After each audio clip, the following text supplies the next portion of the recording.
The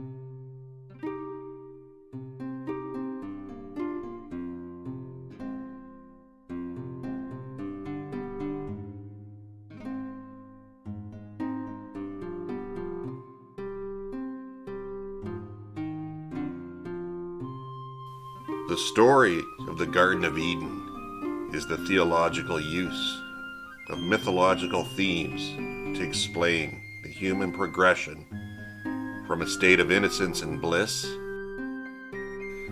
to the present human condition of knowledge of sin,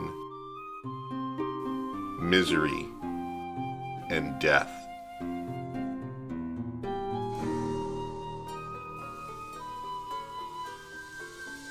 In Milton's epic poem Paradise Lost, the Garden of Eden was the paramount place.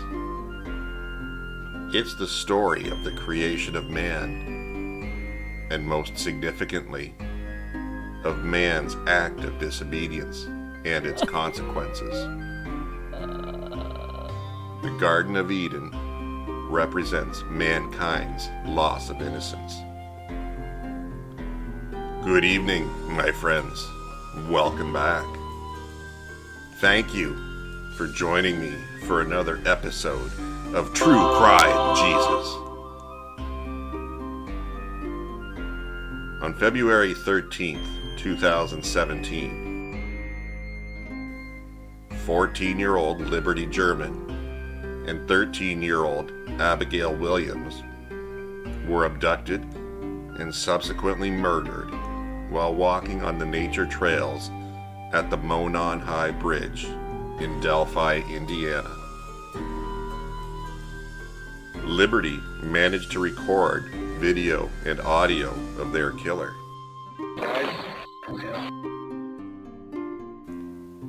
Yet, somehow, over 4 years later, the suspect has yet to be identified. A generation of Delphi teens lost their innocence on Valentine's Day 2017. As police recovered the bodies of Abigail Williams and Liberty German. The small town of Delphi, Indiana would never be the same. Its innocence, or perhaps its illusion of innocence, was forever shattered.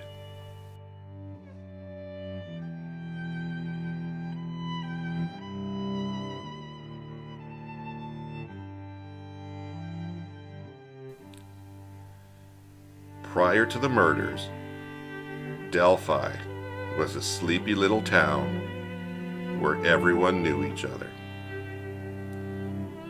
A place where people felt safe leaving their doors unlocked. That's not to say that Delphi didn't have its share of its issues and its crimes, but that is typical of most small communities. However, with the murders of Abigail Williams and Liberty German, Delphi's innocence was shattered and paradise lost.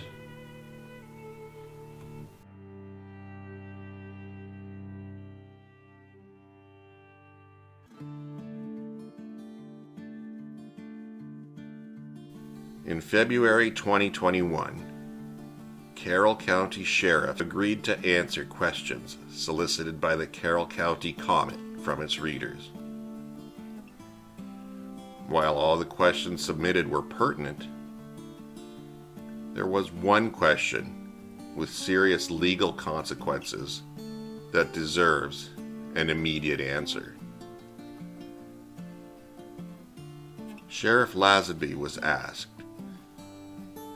"Would you advocate for a special prosecutor, given that the current prosecutor is allegedly related to the German family and also employs the former Delphi Chief of Police, Steve Mullen, and the former Delphi Mayor, Shane Evans?"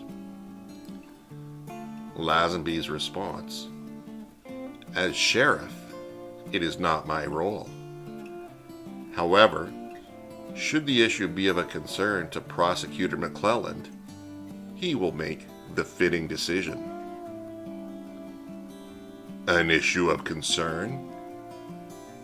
Law enforcement has repeatedly stated, "We have only one shot of getting a conviction and cannot risk jeopardizing the integrity of the case." My main goal is to protect this case, to make sure that we don't do anything to jeopardize trying this case once we have someone arrested.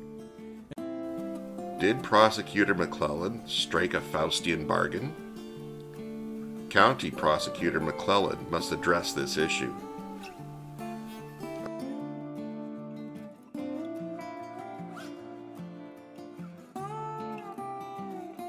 Prior to being installed as county prosecutor, Nicholas McClelland was acting attorney for the Deer Creek Township Board. My friends, who do we know that also serves on the Deer Creek Township Board? None other than Dan McCain. Remember, both Dan and his brother David, aka Flannel Shirt Guy, were identified as being at strategic locations on the trails, or kill zone, during the crucial time on February 13th, 2017.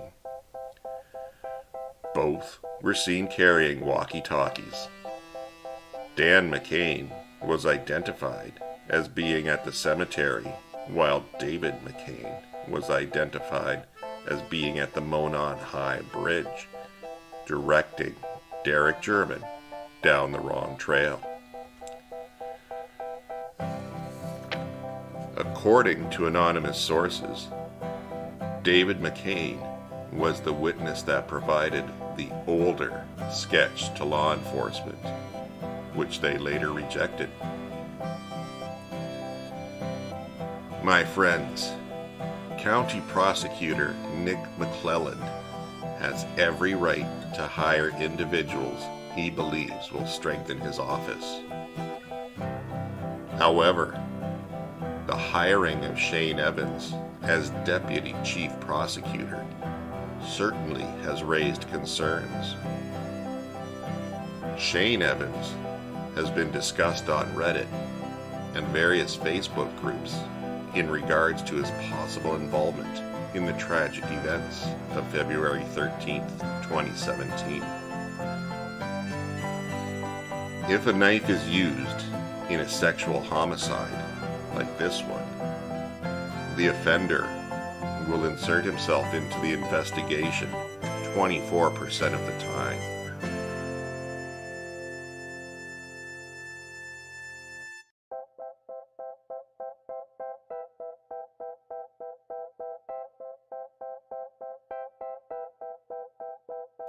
There has been speculation that Shane Evans is the suspect on the bridge, identified as Bridge Guy. Evans shares many of the same physical characteristics as Bridge Guy. Most troubling of all, Evans always has his hand in his left pocket and shares that same peculiar gait as Bridge Guy. Local sources describe Shane Evans as a narcissist. In his senior year, Evans was class salutatorian. The class valedictorian was Kylie German, niece to Libby. Did Evans harbor lingering feelings of resentment or of inadequacy? Both are classic characteristics of a narcissistic personality. Former Mayor Evans and Steve Mullen are good friends. Once Evans resigned as mayor, sources have come forward with concerns regarding his obsession with law enforcement. Many have stated that Evans overstepped his boundaries on numerous occasions. Examples include him knocking on doors to notify families of ordinance violations. These are duties usually done by a compliance officer, not a mayor.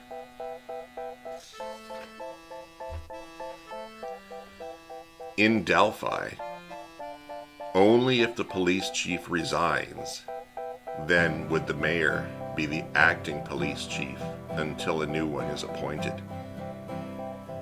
Mayor Evans had what could be described as an obsession with the activities of law enforcement. This is also a characteristic that many serial killers share. According to Evans' own daily logs, he would regularly go on ride-alongs with Delphi police officers. Evans was also known to respond to fire calls and was seen directing traffic at accident scenes. There were complaints that he would show up at police calls and attempt to micromanage their activities.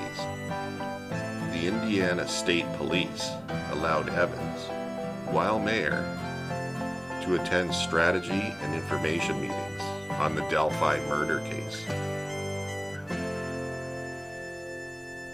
The Delphi City Council had Evans on a tight string, requiring him to submit a monthly activity report. In what may be interpreted as contempt, Evans listed eating tacos while writing this report as one of his activities. For the month of February, which would have included his activities on February 13th, the tragic day in question, it is interesting to note that Mayor Evans, without explanation, never submitted an activity report.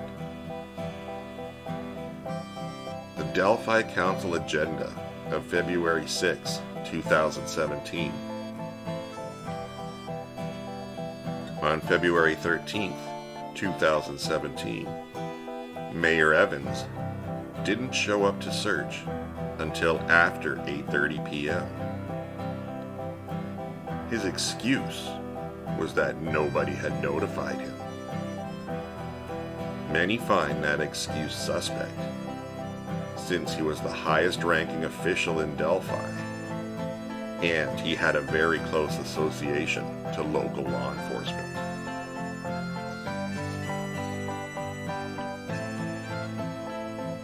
Most troubling, and perhaps telling, was Shane Evans' mannerisms at law enforcement's first press conference.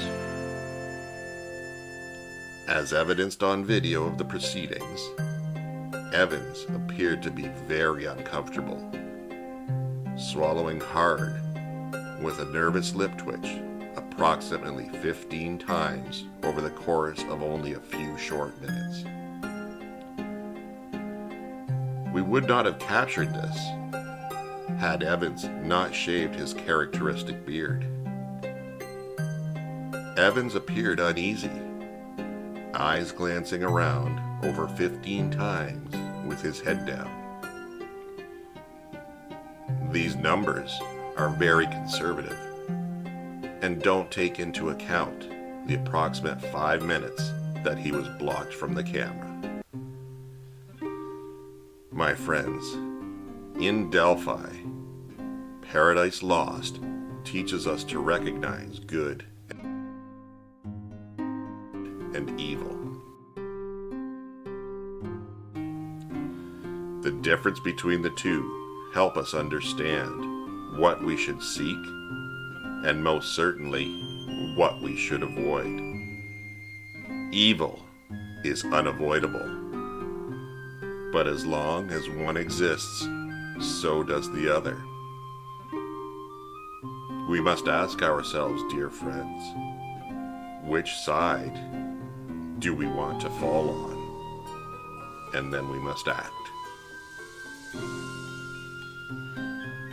That's all the time we have for this episode, ladies and gentlemen. If you enjoyed this episode, hit the like button. If you haven't yet subscribed to this channel, please do me a kindness and do so right now. This episode was brought to you by Ben & Jerry's Chocolate Therapy Ice Cream. True Crime Jesus eats this ice cream every day for breakfast, lunch, and dinner. My chosen method of ingestion is by milkshake, as it allows me to eat more ice cream faster. I literally have chocolate running through my veins, ladies and gentlemen. This video would not have been possible without the help of my good friend, Blue Angel. I'd like to thank him greatly for co-writing this episode. So until next time, my dear friends, this is True Crime Jesus, signing off.